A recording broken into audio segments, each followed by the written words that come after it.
Hello, welcome to Free Bible Commentary with Pastor Teacher Dr. Bob Utley. Be sure to visit Free Bible Commentary at www.freebiblecommentary.org. Now, here's Bob. Let's turn to 29. I think the easiest thing to do would be to read the paragraphs.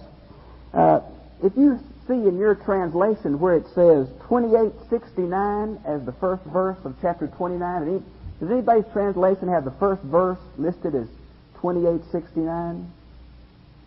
Well, in the Hebrew Bible, the first verse of chapter 29 in the English Bible is the last verse of the 28th chapter in the Jewish Bible. But it seems from the context to go much better with chapter 29 than it does in concluding chapter 28. 29 and 30 are kind of a recapitulation, a recommitment of the people of Israel to the covenant. I think we forget that this is something they did over and over again. The covenant was given in Exodus 20 through 31. The covenant was broken by the golden calf experience in Exodus 32 and 33. The covenant was reinstituted in Exodus 34. It was reinstituted again. The whole book of Deuteronomy is nothing more than the preaching of Moses in the plains of Moab to get the folks to recommit again, and especially Deuteronomy 29 and 30. And they get in the promised land in Joshua 24, they do it again. And so it's a continual series of God getting the people to recommit themselves to this law. And I think they'll have some interesting things in just a few verses to talk about that. Notice where it says, the words of the covenant which the Lord God commanded Moses. I think we need to reiterate over and over and over again, Moses is not a religious genius. Moses is not an ecclesiastical authority. Moses is a mouthpiece. Moses is, to put it in Paul's words, passing on what I also received. Moses isn't making this up. Moses is an instrument in the hand of God for copying down the law that God has given to Moses face to face. And so this is not Moses' law, really. It's God's law through Moses. Notice the word to make. What does your translation have there after it commanded Moses to make with the sons of Israel? What does King James have? To make, same word. Anybody have a different word besides make? Anybody have another word besides make? It's a very interesting Hebrew word. The word make is only an interpretation. This word is the Hebrew word to cut. It's the same word that's used down in verse 12, to make a covenant, to cut a covenant. What do you think it's referring to when it says to cut a covenant? Well, some might think it means to cut the words in the stone like the Ten Commandments, but no. Let's look very quickly at a strange little verse over in Jeremiah 34, verses 18 and 19. Jeremiah 34, 18 and 19. And I will give the men who have transgressed my covenant, who have not fulfilled the words of the covenant which they made before me, when they cut the calf in two and pass between its parts. The officials of Judah and the officials of Jerusalem, the court officers, the priests, and all the people of the land who pass between the parts of the calf. Well, this verb goes back to the very older forms of Semitic covenants, that when a covenant was made, an animal was cut right down the middle, and the halves fell on both sides, and the people walked through the cut halves as a symbol of unifying or of the validifying of the treaty or the covenant. And so that's what this Hebrew word here is, to cut a covenant. Notice it says in that same verse, with the sons of Israel in the land of Moab, besides the covenant which he made with them at Horeb. Now, apparently, it's as if Moses was talking about two different covenants. In a small sense, I guess that's true, as Exodus 20 is the Ten Commandments, Deuteronomy 6, 5 or 6, 1, I've forgotten which. Let me look real quick. Is it 5 or 6 where the Ten Commandments are? It's Deuteronomy 5. Deuteronomy 5 is a little different than Exodus 20, isn't it? Remember when we went through there? Really, the second covenant is an interpretation of the first. So I would just say a reinterpretation of the covenant, but Moses uses this little phrase, besides the covenant which he had made with them at Horeb or Sinai. So it's not two covenants. It's a reinterpretation of the covenant at Sinai, which was given to nomadic desert people It's reinterpreting it for these people who are about ready to enter into a settled agricultural existence and are not going to be nomadic anymore. So it's really a reinterpretation. Notice verse 2 down through 9. And let me get you to read that in your translation, please. Verses 2 through 9. Okay. Notice where it says, and Moses summoned all Israel. Now, I've mentioned before to you that how many people do we think there are? Well, Walk Through the Bible said 2.5 to 3 million. I probably think more in the line of 1.5 million. But 1.5 million folks tromping around the desert's tough. And can you imagine what kind of diaphragm Moses must have had to talk to 1.5 million people without the aid of a battery or something? So I've usually explained this away as being he talked to the elders and the elders talked to the people. But here, because of verse 10 through 13, where it says, and all of you shall stand before the Lord, your little ones and your wives and the alien and your tribes and your leaders, it looks like the whole group's there, doesn't it?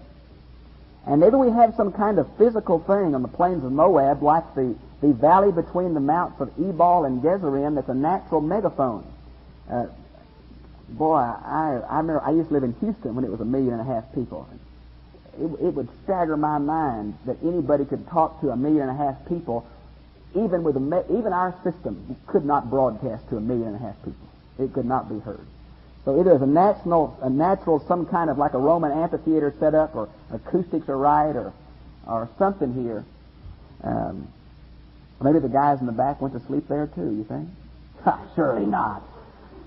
Well, anyway, notice it says, and you have seen all the Lord did. And then in verse 3, your eyes have seen.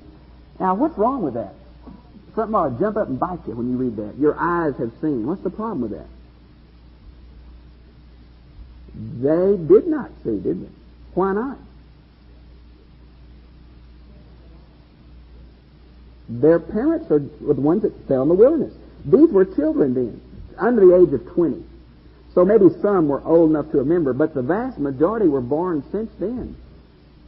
Why do you think it says you have seen? Well, it's used in the sense of your parents have told you that, you feel like you were there. Matter of fact, this is the perspective of faith of every generation, isn't it? None of us has seen Jesus Christ alive. None of us saw the empty tomb. None of us were there, when he raised Lazarus. And yet, we believe in those things as if we stood in the crowd, don't we? It's a perspective of faith. And so the parents are dead. Matter of fact, Numbers 14:29 says, your bodies will lay in the desert.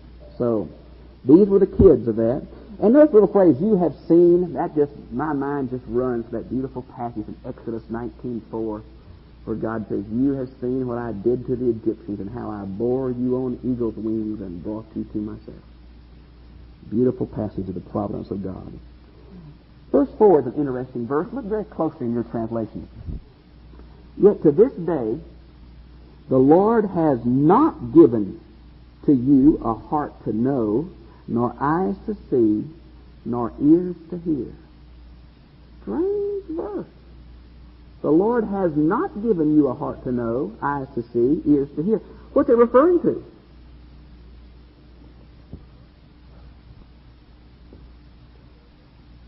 Listen very, very carefully. I hear many times, I'd love to have been an apostle. If I could have only lived when Jesus lived. You wouldn't have been any different if you'd have lived when Jesus lived. If I could only have known Moses and walked in the desert, boy, I'd have had faith. You wouldn't have been any different in the desert than they were. You'd have balked and griped and hollered and screamed and kicked sand on Moses and all the rest. Now, they were being an example to us, but the only way they could be an example to us is to be under the same conditions that we are, and we are under conditions that we walk by faith and not by sight. Now, they did not realize that God was going to write all this down and use it as an example for generations to come of how people of Israel acted. That's exactly what God did. He said, you are an example. Now, you didn't know you were an example. You think Paul knew when he was beaten and shipwrecked and all that? You think he knew that someday we'd look back and marvel at that kind of faith? No, never. I would imagine that most of the New Testament writers never dreamed their letters would be compiled and given from generation to generation and held in such great awe. Never. They didn't realize what God was doing in their day. And God says, I'm the one who did it. The Bible speaks very often of God blinding people's eyes. You know that? It's not always specifically him, but in Romans chapter 9 through 11, it says that a blinding has come upon Israel until the fullness of the Gentiles come in. Now, whatever that means, I really don't know, but I know this, that God has caused the Jew not to see with clarity the things of faith. We live in a day that we think is so different from every other day, and our life seems so monotonous, and we go through so many trials every day. My friend, I want to tell you that as we look back and see God walking beside the children of Israel, providing their needs, caring for them, God is walking beside you. And a few hundred years in the future, when we look back, wherever we are then, we will see God's footprints right along the side of our footprints in all of the experiences, be they positive or negative, in our lives too. God makes us live by faith while we're here. Now they said, yeah, but they saw the miracles. Yeah, they did. They still didn't believe. So think about that. Perspective on life is the key. Matter of fact, my sermon for Sunday that I'm already so excited about I could pop. I feel like preaching it now. It's going to be on 2 Chronicles 32 on perspective is the key. And so you look at that as perspective is the key. Notice in verse 5, well, I want to read this statement that I wrote that I thought meant something to me. I hope it means something to you. Without faith, well, I think I've written it for you down here. Let me see. Yeah, I have. It's under number 6 in the Word and Place study. Without faith, God is invisible in history. But with faith, history becomes God's track record. Isn't it funny, have you ever wondered about people who react to the same problem so radically differently? It's perspective. It's perspective. Notice verse 5, interesting verse. And I have led you these 40 years in the wilderness. Your clothes have not worn out on you, and your sandal has not worn out on your foot. Boy, wouldn't mothers of small kids love a verse like that? Why don't we claim that for our kids, you know? And Rashi, a Jewish commentator that I like very much, says that the clothes grew as the kids grew. Well, they got in the promised land, they had a brand new experience. Patches in their clothes. Well, one of the promised land problems were their clothes began to wear out because now they could plant stuff to grow and have cattle to weave and all. And so their clothes didn't wear out. That same thing is mentioned in Deuteronomy 8:4. Their sandals didn't get too little or worn out, and their clothes didn't wear out. Isn't that a beautiful picture of God's providential care in a particular time in the lives of these people? Notice the next verse, which is the same kind of verse, talks about God's providence. Sounds funny when I first read it, but then I thought about it. It's the same kind of verse. You have not eaten bread, right? Nor have you drunk wine nor strong drink, in order that you might know that I am the Lord your God. What does that mean? They were a nomadic people. They could not grow wheat, wait for it to ripen, and mill the grain and the bread. They could not plant vineyards and wait for the harvest to come to make wine. God is the one that provided every need. Where'd the bread come from? Manna. Where'd the drink come from? The rock that gushed water everywhere they went. God took care of them for the basics of everyday life. God's providential care.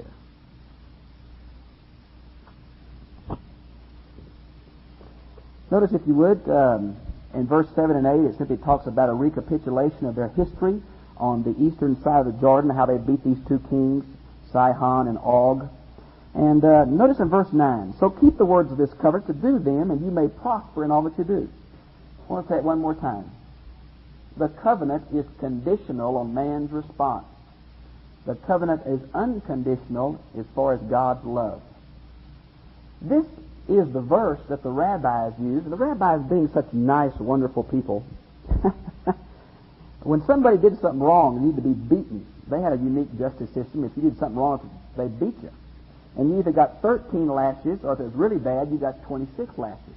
And so while you were getting beat, because this verse in Hebrew has 13 words, they would quote verse 9 to you, one word for every stripe. Bang, sow, bang, keep, bang, be, bang, words. And you can imagine that really they just love this kind of memory system, you know. The other one they read is Psalms 87:38. So, I tell you, I guess you'd remember the words that way, wouldn't you? Numeric system of the Old Testament. Notice verse 10 through 13. This is a particular phrase about the official setting of the reaffirmation of the covenant. It says, and you stand today. This word stand is a very unique Hebrew word. It means you are arrayed before me, or you are ready to pledge allegiance to me. Something like that. A very important word about standing and obeying. All of you before the Lord, chiefs, tribes, elders, mentions all of them, your little ones, your wives, your resident aliens in your camp. What God was saying is everybody can be in the covenant. Notice there are no I've got a secret club. There are no super elite Christian groups. Everybody in the community, the covenant is open to them. Everybody, the little ones and all. Notice in verse 12, your English translation probably says something like this. That you may enter into the covenant with the Lord your God and into His oath. Do you ever have oath? Does anybody have something besides oath? This is the Hebrew word for oath, but the same word is also used for curse. Now, I think it ought to be translated curse. Let me tell you why. What is the context of we've been going through? The last few chapters have been what? The cursings and the blessings, right? The context is, you take my covenant, you'll take the blessings, but by receiving my covenant, you'll also take the curses. There is a responsibility in Christianity. To be called by Jesus' name has great responsibility as well as great blessings. And so I think it ought to be curse there. And of course, the reason that English translators don't put that is because unless you were familiar with the context, you'd read that and wouldn't understand it in English, would you? Because curse has a very bad connotation in our language and not the idea of a covenant with somebody with blessings and cursings attached. So maybe for the average English reader, oath is better. But for you who have been through Deuteronomy, I think curse will communicate much better. And there is a verse in Hosea that I think says that very well, if I can find it. Hosea 10, verse 4, where it says, and they speak mere words. With worthless oaths they make covenants, and judgments spout like poisonous weeds in the furrows of the field. With worthless words, vain oaths are curses. Now, notice the next little thing, the next little phrase, verse 13, talks about just as He spoke to you and as He swore to your fathers, Abraham, Isaac, and Jacob. Many people understand a series of promises or covenants with God. I understand one basic covenant. And that covenant goes back to Genesis 3:15. Now, it's expressed a little different way. It's expressed a different way to Noah than it was to Abraham. But to me, it's the same promise. It's the promise, I have not forgotten you. I still love you. I'm going to do something for you that you can't do for yourself. And that to me is the covenant that God made, not only to Abraham, Isaac, and Jacob, but He made a lot further back than that. He made it to Adam and Eve, you know that? And He's fulfilling it in a historical way to the covenant He made with Abraham. Notice in verse 14 and following, we have another section here, really dealing with the more aspects of the covenant. Notice a little phrase in verse 15 where it says, and those who are not with us here today. Is that talking about those who were sick or out on a hunting trip or what? No. I mean, this is the kind of thing, you didn't miss this. I mean, you were sick, you just came on. It's talking about future generations. It's talking about those who are not yet born, but who would be involved in this covenant. Reminds me of what Jesus said when he talked about those who have not yet believed. He talks about the nations there and the abominations of idolatries in verses 16 and 17. And then notice the last part of verse 18 where it says, lest there shall be among you a root bearing poisonous fruit and wormwood. That was the second half of that quote from Hosea 10:4 I read. Let's think about that. We're going to think biblically for a moment. I want you to tell me what other two metaphors or what What common English metaphor is this trying to say? Listen, let me read the verse, and you tell me, you put it in English or another metaphor what it's saying. Lest there be among you a man or a woman or a family or a tribe whose heart turns away today from the Lord your God to go and serve other gods of those nations, lest there shall be among you a root bearing poisonous fruit and wormwood. What would be another common English way of putting that? How about no man is an island? How about metaphors like leaven and salt? You know what they're saying? The evil one will permeate your society. The evil one will be the poisonous fruit and the spring of wormwood. No man is an island. That's why we as Christians must influence, effect, and translate our societies as much as we can for God. We are the only spiritual preservative that the world has. Talk about that. There's another proverb in verse 19 that's very hard to interpret, and that proverb is, you might want to put parenthesis around this because it doesn't look like a proverb, but it is. It says, this is the man talking to himself, it's going to be evil. I have peace though I walk in the stubbornness of my heart in order, quote, to destroy the watered land with the dry. Now what that means, I don't know.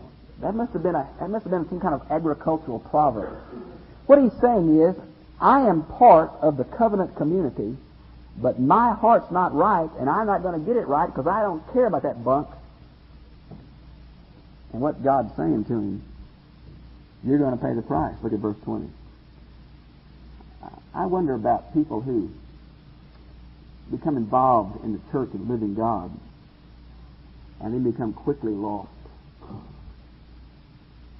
I wonder about those among our own membership whose heart is not right, nor tends to be right, nor has any inclination to being right, and yet claims to be a part of the family of God.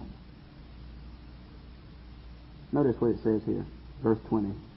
The Lord shall never be willing to forgive him, but rather the anger of the Lord and his jealousy will burn against that man, and every curse which is written in this book will rest on him, and the Lord will blot his name out from under heaven.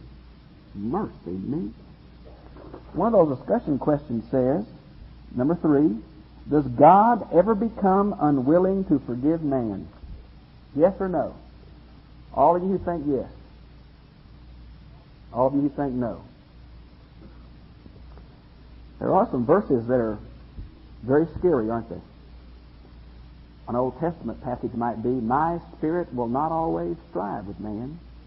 A New Testament passage might be 1 John 5, where it says, I want you to pray for somebody, but not for someone who has committed the sin unto death. Or, of course, the gospel account of the unpardonable sin. Exactly what those are, I don't know, but it seems to be the man who continually rebels against open knowledge of God to the point that open knowledge of God becomes something that he cares so little about that God, because he's limited himself by our free will, is unwilling to penetrate the man's own callousness. I believe there are walking dead men in our world who have passed beyond the point of, because of their continual rejection, to come to know God personally. Now, I can't think of anything more scary in all the world than God saying, I will never forgive you. Romans put it another way. So God turned them over to their own mind. Whew. Strong statement. Strong statement. Notice here it talks about God's jealousy. Every time you read the word jealousy in English translation, you need to translate that word into Hebrew concept of zealousness. He's very zealous for his people, and he's very zealous in anger. Is it unbiblical to speak of God as being angry? I thought God was a God of love. Is it unfair, or does it unbalance God to consider him to be angry? Is God mad? I saw a teacher the other day that said, Jesus is coming again, and boy, is he blank. The word meant mad. He made a t-shirt. Boy, is he mad. Is that a false concept, God being angry? The Bible that reveals the God of love is the Bible that reveals that God has a settled opposition to sin. If you're going to find God's love in the Bible, if you're going to be biblical, you've got to find God's wrath. I don't think God is angry like man is angry, that he just gets mad and acts and then he's over with it. I think God has a settled opposition to rebellion in His creatures. So I don't think it's the emotional anger that we as humans feel, but it is what described as anger, because I think as we long for the second coming, and as we believe that the eastern skies are going to split, the book that tells us of the eastern skies splitting is the book that tells us of a lake that burns with fire and brimstone. So to be biblical is to be completely biblical. Little phrase, the Lord will blot out His name from under heaven. What's that? No children. The Old Testament concept of afterlife being mainly caught up in a man's children is here expressed, and what God says, He will have no children. That's why adultery is so bad in Jewish context, because it destroys the inheritance rights. That's why the land is so important, because it was allotted to the children of Israel as a right to their children. And so we must remember always that idea of ancestors, not ancestors, but what's the word I'm thinking of? Starts with a P. Yeah. That's very important to Jews. You'll never understand the Jewish way of thinking until you understand the importance of children. And of course, to Jewish people, especially male children. Notice, if you would, let's skip down the next paragraph, beginning in verse 22. It talks about, now the generation to come, your sons who rise up after you, the foreigner who comes from a distant land, when they see the plagues of the land, the stress which the Lord has inflicted you. Notice again, verse 22, clear on down to the end, and especially the first part of verse 24, is the nation of Israel is a means of revelation of the God, the true God of the earth. Now, Israel was meant to be a positive revelation. That's what we find in Exodus 19. You are my special people, my peculiar possessions, a kingdom of priests, a holy nation. But Israel, when she accepted the responsibility of being the revealer of God, there is a positive thing and there is a negative thing. The positive is, look how God is blessing her. The negative thing is, look what God does when she sins. And so we have that all the way through. Look at 23. All the land is brimstone and salt. Now, if you were to go back to the Old Testament, what land was turned to brimstone and salt? They're right there in front of you. Sodom, Gomorrah, Admah, and Zebulun. Well, that's the Dead Sea. And it says the whole land will be like that. Notice there in verse 24, and all the nations will say, why has the Lord done this land? Verse 25, because they forsook the covenant. That's the reason. Israel is a sign to the world of what God can do in blessings and what God can do when His covenant is rejected. By the way, the church is somewhat in that kind of category. Notice, if you would, in verse 26, where it says, and they went and served other gods and worshipped them, gods whom they had not known, and in whom they had not, look at that last little phrase, and whom He had not what? Allotted? Is that the word? Proportioned? What do you have? Given? What does that mean? The Jews were going to serve gods whom God had not proportioned or allotted or given to them. Sunday in my sermon I touched briefly on Deuteronomy 32:8 having to do with angels. And I mentioned to you that in Deuteronomy 32:8, the Septuagint, which is the Greek translation by Jews of the Old Testament done in 450 BC, translates it this way. The last part of verse 8 in chapter 32. According to the number of the angels of God. The word used in verse 26, it's translated in your translation, gods with a little g, is the Hebrew word Elohim. It's the word that's often used for God. It is also the word that has the, remember in Hebrews where it said, and He made them a little lower than the angels, the New Testament writer puts. But the Old Testament word, if he made them a little lower than God, is the Hebrew translation of the word Elohim. Elohim is often refers to the angels. Now, what does that mean? I don't know. I really don't. It has something to do with the belief that angels, there was an angel for every nation. Isn't the book of Daniel Michael the special angel of the nation of Israel? Is he not? And apparently there are guardian angels for every nation. And beyond that, I don't know what to say, because I can't fathom this. I haven't been able to work it out, but I wanted you to see that it's here, and maybe you in your study can come to something more concrete than myself. Verse 27, the anger of the Lord burned against the people. No. Burned against the land. Why would God be mad at the land? Is God mad at the land? Has the land ever suffered for man's sin? What happened to the fall? Genesis chapter 3, I believe it's verse 17. Let me look. No. What is it? I have it on the outline there. Yeah, Genesis 3:17. Cursed be the land because of you. Thorns and thistles it shall bring forth, and all the day of your life you will work and sweat, and from the sweat of your face you'll eat your bread. The land was cursed. Thorns and thistles came where there wasn't any. Any place else in the Bible speaks of a curse of the land besides this? Romans chapter 8, verses 18 through 22. For all of creation groans for the revealing of the sons of God. For creation was not subject to vanity for itself, right? For the sake of them. So the earth has reaped the consequences of man's sin. You're going to find unique in the years ahead, and especially our children, that we are going to reap something for the way we have raped the environment of this earth.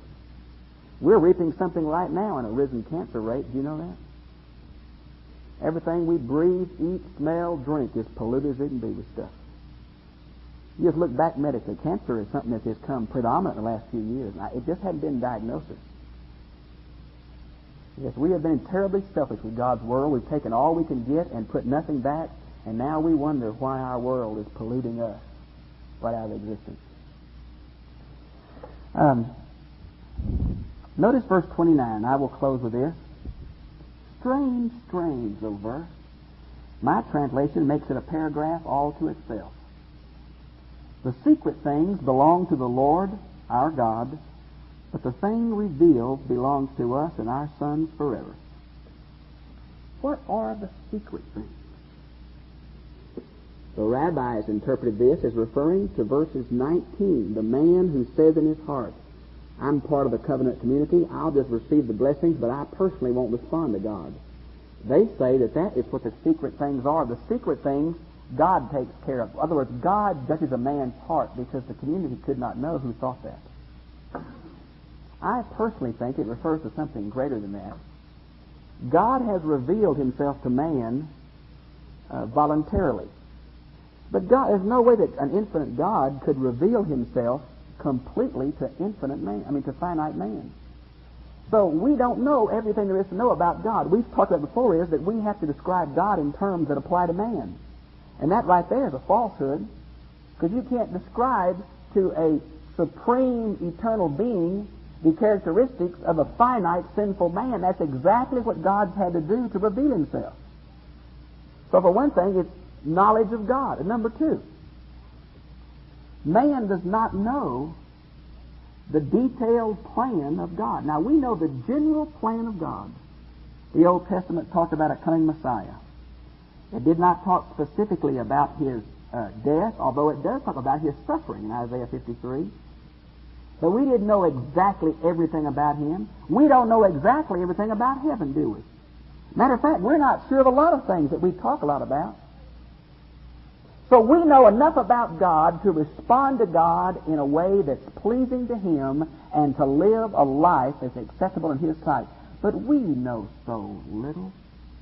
I think when we see him face to face, as 1 Corinthians 13 speaks of, and we know him as we have been known, that we're going to say to ourselves, why didn't I see that? I was so plain. Why did I say that? Because we are sinful people. And the highest plateau we rise to is sinful, finite people. Loved by God, yes. Blessed by partial knowledge, yes. Part of the family of God, yes. But sinful, finite people. The secret things belong to the Lord. Let me say this to you. You say, but I want to know more. Man, I want to really know about this or that or the other. You can't handle what you do know. Why do you want to know more? We're not able to do the limited thing we know. Why do we want to know more? Because we're curious. I heard about an atheist one time that came to speak at the seminary of the University of Chicago. And he told the young preachers there, he said, I don't reject Christianity because I don't understand it. I reject it precisely because I do understand it. What he was saying is, what I know, I can't do. So let me say to you that we're not going to know everything, the why, the how, the when, the wheres, the who's, but we know enough, our sons and our daughters, that we might be pleasing to God. And the rest, we leave in His hand because we know of His love when we see the way Jesus lived.